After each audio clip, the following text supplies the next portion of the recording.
We're on our way home and we found a little Civil War fort in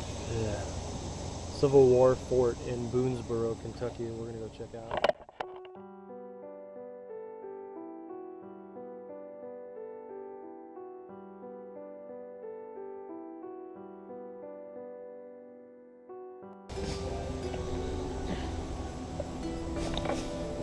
That's awesome. But, oh wow! Told you, jaw dropper.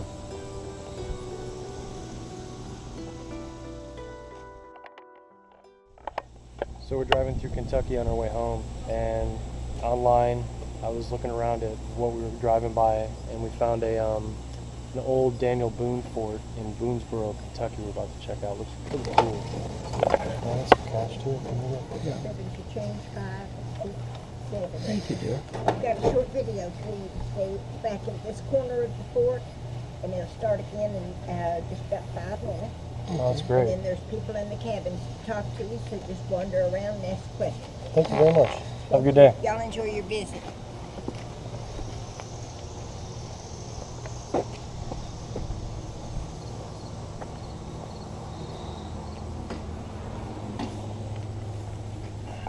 Holy cow. Little by little, the walls were taken down to reuse the wood, and eventually, Fort Boonesborough simply ceased to exist. Last of all, if you enjoyed this experience, don't forget about the special events held here at Fort Boonesborough. Throughout the season, there are weekend events like 18th Century Trade Days, Women on the Frontier Weekend, Winter Trade Days, and 18th Century Christmas, and That more. would be really cool to come Our and see. premier event held in late September.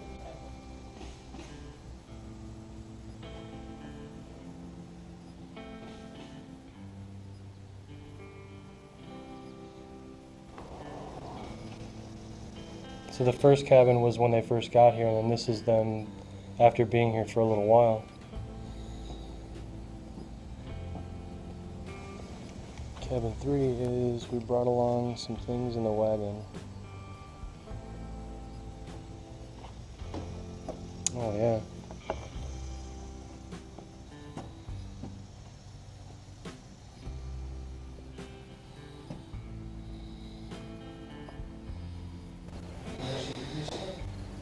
Yeah, there's a really great homesteader family that I follow called Dirtpatcheaven, and her and her husband and their 2 kids, they're kind of like your traditional homestead, and the wife, she actually does spinning of different kinds of materials and stuff like that, and she makes hats, and she's got her own Etsy site, or Etsy store, and she sells these things on the Etsy store.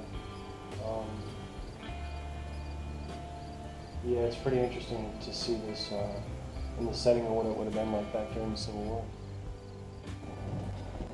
Oh, this is amazing.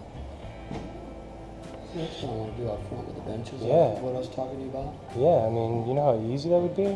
Cut that in half, and then cut it in half again lengthwise. Yep. And then use that piece of wood you have down there by the gully. I do. How you doing? I kept mine laying right in front seat. Oh my gosh. Is that a still? Yes, sir. That's really neat. Thank you for your service.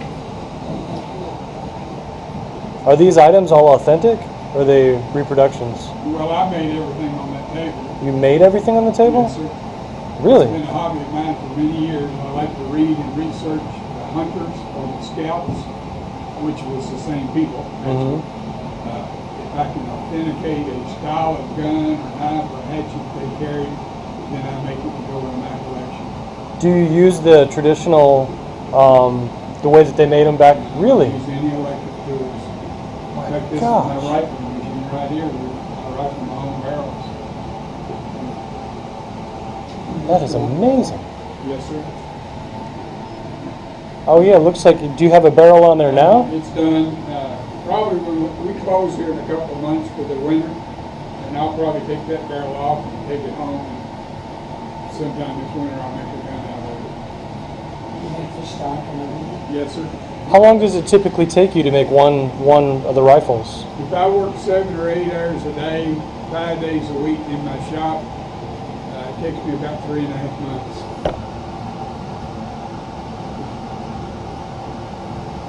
And that's 7 or 8 hours a day, 5 days a week. Yes, sir.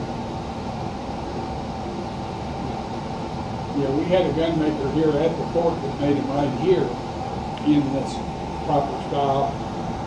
We're here 7 months out of the year, and he usually made 2 guns a year right at the fort. Are they fully functional guns? Yeah, killed everything in his cabin with them. Really? Got that one in West Virginia. So all the pelts in the wall, they're real, and they're actually animals that you took down with guns you made yourself. Is that one right there where you're standing? That's a buffalo. What makes that important is then you're looting them. That's over 1,000 pounds of fresh meat. You can feed your whole family on it.